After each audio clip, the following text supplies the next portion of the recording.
Hallelujah. खुदा यीशु मसीह की तारीफ तमजीद हो, जो मुबारक और भला है। आज शुक्र के लिए हम खुदा की शुक्रगुजारी करते हैं, उसके इस दिए हुए वक्त के लिए जिसमें हम जिंदगी की भरपूर नेमतों के साथ खुदा की शुक्रगुजारी करते हैं। हालेलुया। एक छोटा सा गीत गाते हैं। तारीफ तमजीद अब से हमेशा खुदावंद यीशु की हो। तारीफ तमजीद अब से हमेशा खुदावंद यीशु की हो।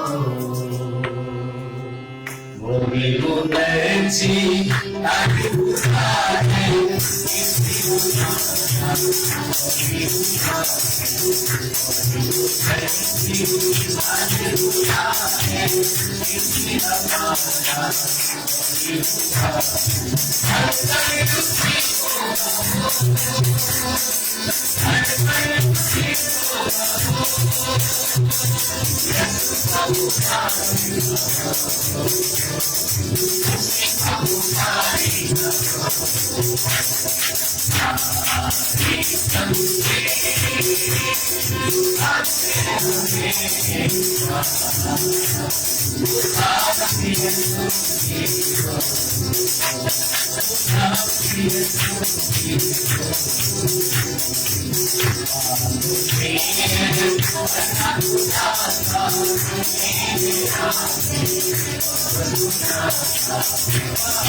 आइए कुरान की कलाम को सीखते हैं।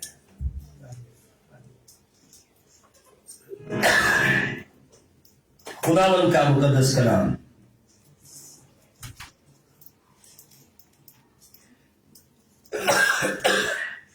आज आजादी के बारे में खुदावन का मुकद्दस कलाम सीखेंगे।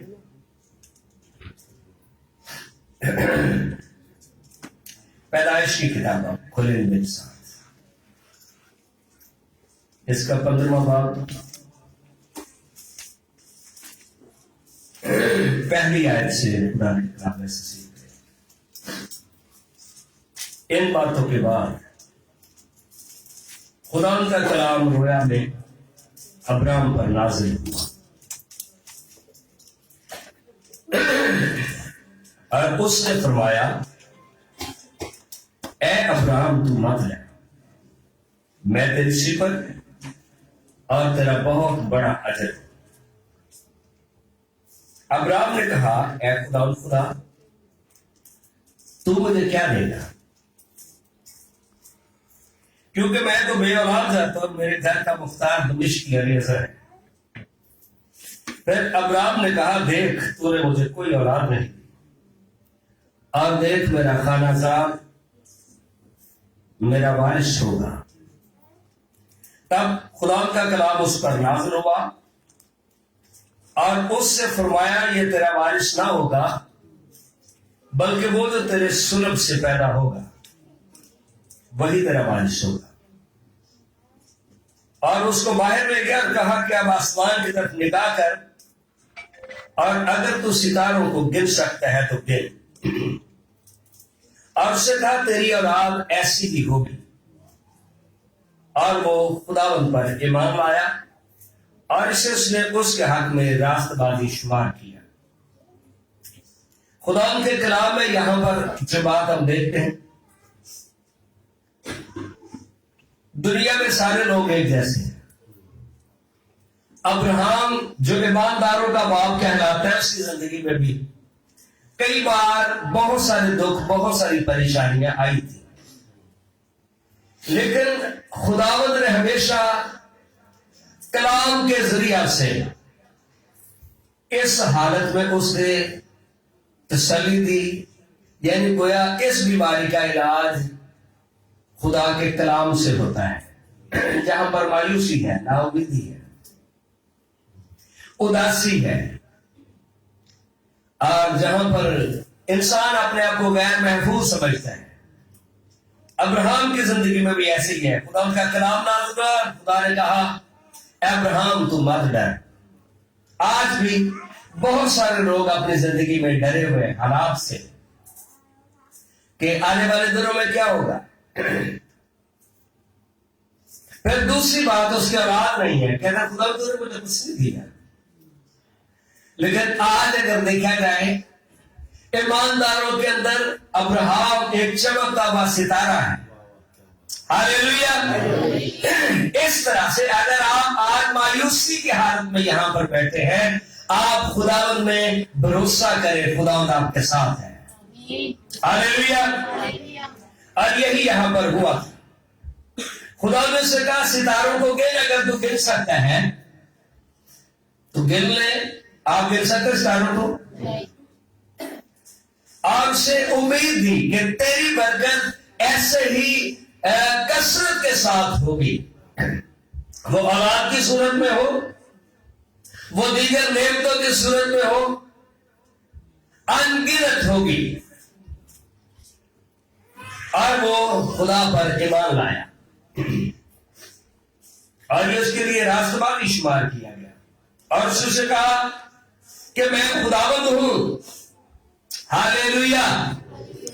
मैं खुदावंद हूं जो तुझे कसदियों के ऊर से निकाल आया कि तुझको ये मुल्क मिरास में दूं। आप वारिस हैं, सिर्फ जमीन पर ही नहीं,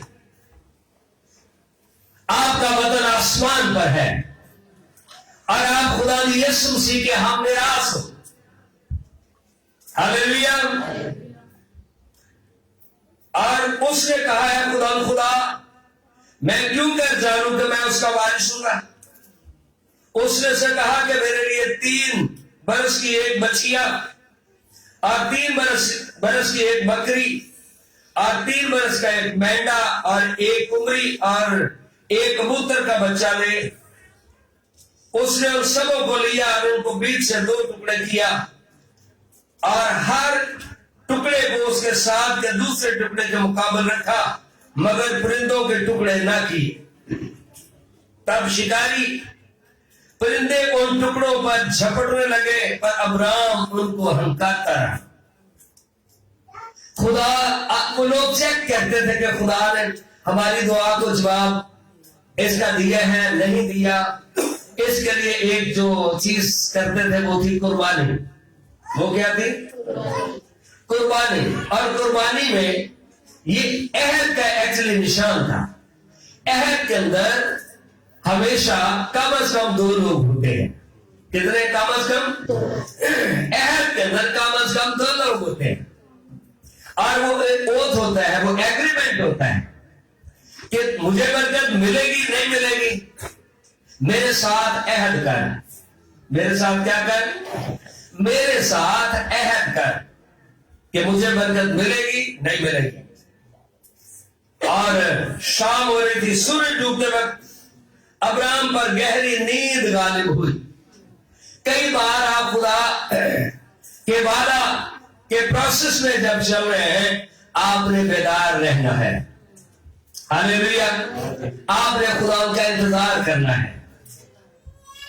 पर शाम के वक्त अब्राहम पर गहरी नींद गालिब हुई और देखो एक बड़ी हौलनाक तारीकी उस पर छा गई। इब्लीस कभी भी नहीं चाहता कि आप बरकतों के वारिस हो। वो चाहेगा कि आप सोए रहें। वो चाहेगा कि आप चर्च में बैठे हैं, आंखें आपकी खुली हैं, लेकिन दिमाग आपका सोया हुआ हो, ताकि आप अपनी बरकत को रिसीव ना कर सके। आप चर्च में बैठे हैं लेकिन आप अपनी ड्यूटी के बारे में कुछ सोच रहे हैं। बेदारी क्या चीज है? आपकी रूह भी जाग रही हो, आपके होठ जाग रहे हो, आप खुदावंद में अपने मंजिल की तरफ बढ़ रहे हो। और उसने अब्राहम से कहा, यकीन जान के तेरी नस्ल के लोग ऐसे मुल्क में जो उनका नहीं परदेसी होंगे और वहां के लोगों की गुलामी करेंगे। वहां के लोगों की आप देखेंगे ये किस तरह की तस्वीर है। उधर खुदा के जरूर उसने कुर्बानी चढ़ाई है और हुआ के आगे गुलामी में जाने के लिए वो बंदोबस्त हो गए, ठीक है। और वो 400 वर्ष तक उनको दुख देंगे। हाँ जी, 400 वर्ष तक उनको क्या करेंगे? ये 400 वर्ष तक उनको दुख देंगे।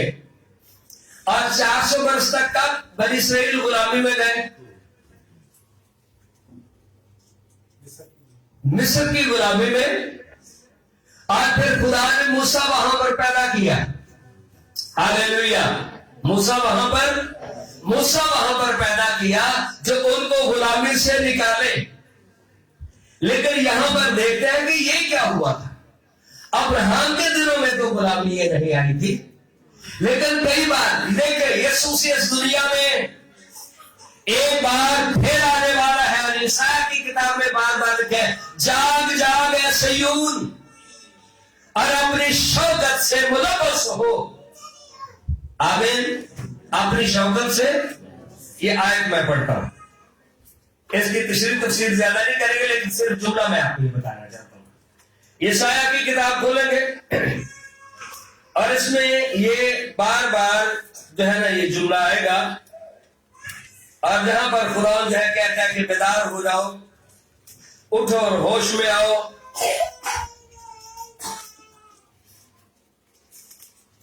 और आज भी इतना ही जरूरी है खुदा के लोगों के लिए कि उसके लोग उठे खुदा में और बहार हो, बेदार हो। इसका जी चैप्टर नंबर मैं आपको बताता हूं। चैप्टर नंबर है 52, 52। जाग जाग ऐ सिय्योन, अपनी शौकत से मुलव्वस हो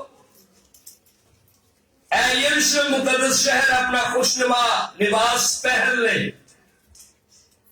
क्योंकि आगे को कोई ना मखतूल या नापाक तुझमें कभी दाखिल ना होगा। तो यह खुदा अपनी कलीसिया के बारे में बातचीत कर रहे हैं। किसके बारे में? जाग जाग सयून अपनी शौकत से मुलब्बस हो, खुदावंद तेरी गुलामी को दूर करेगा।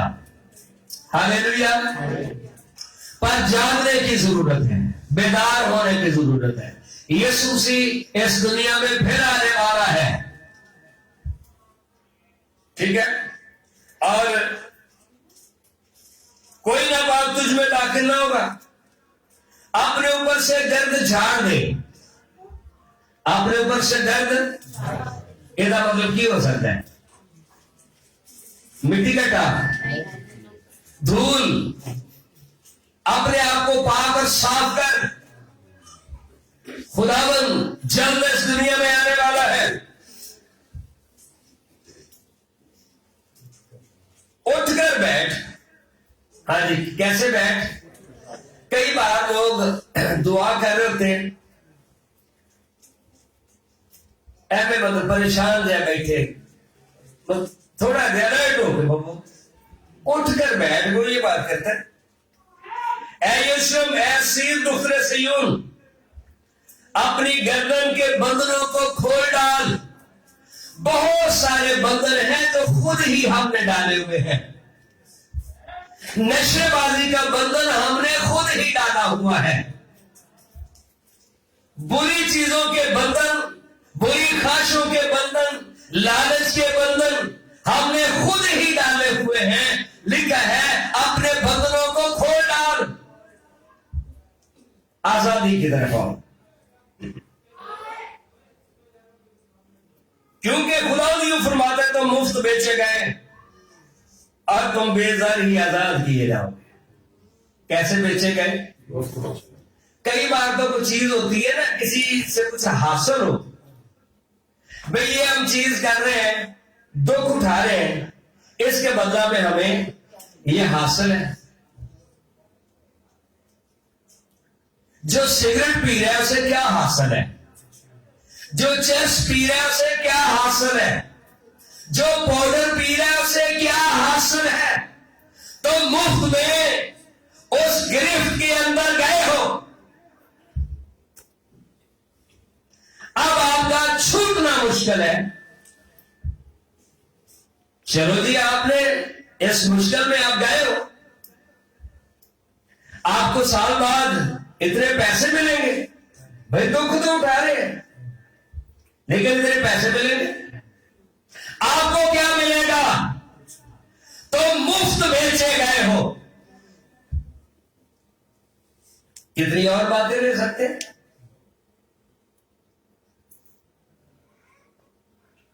ठीक है ना? कमा कमा के दूसरों को दे रहे हैं।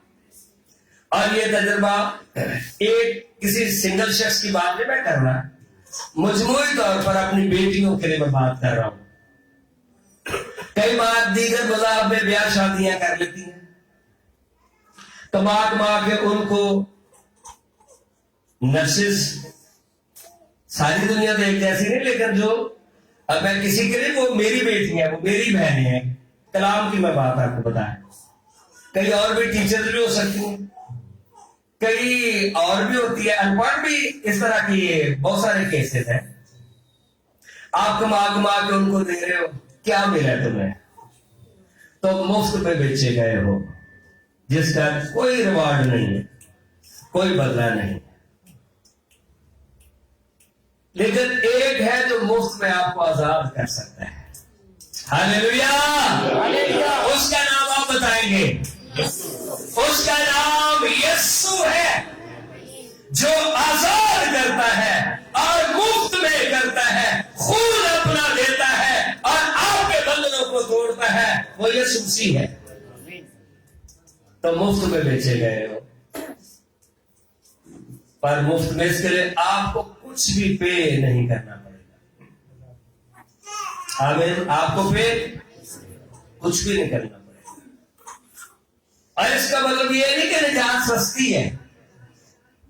खुदा ने जहान से ऐसा प्यार किया कि उसने अपना इकलौता बेटा बख्श दिया। सलीबी दुख,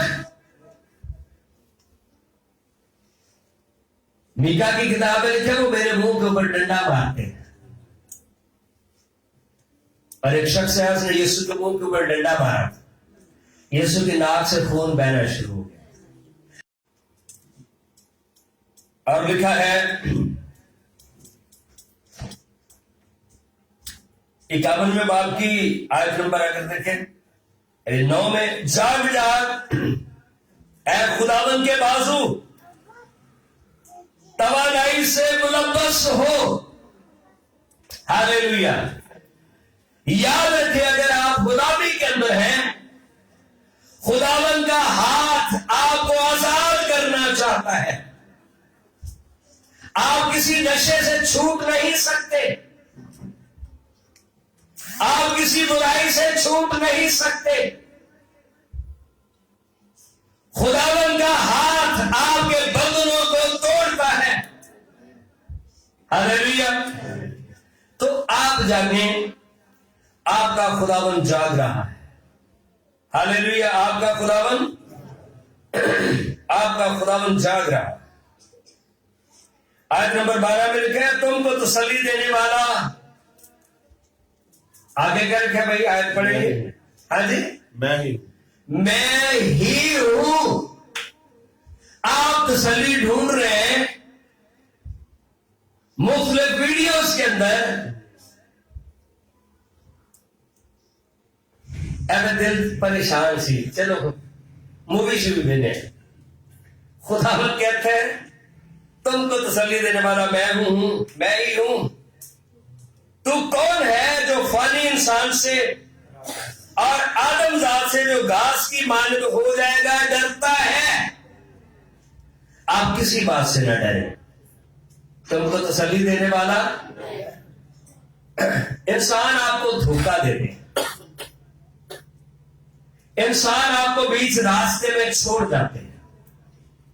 खुदावंद आपको बीच रास्ते में नहीं छोड़ता, वो आपकी खातिर कलवरी तक गया है। हालेलुया। और उसने वहां पर एक नारा लगाया था, तमाम हुआ।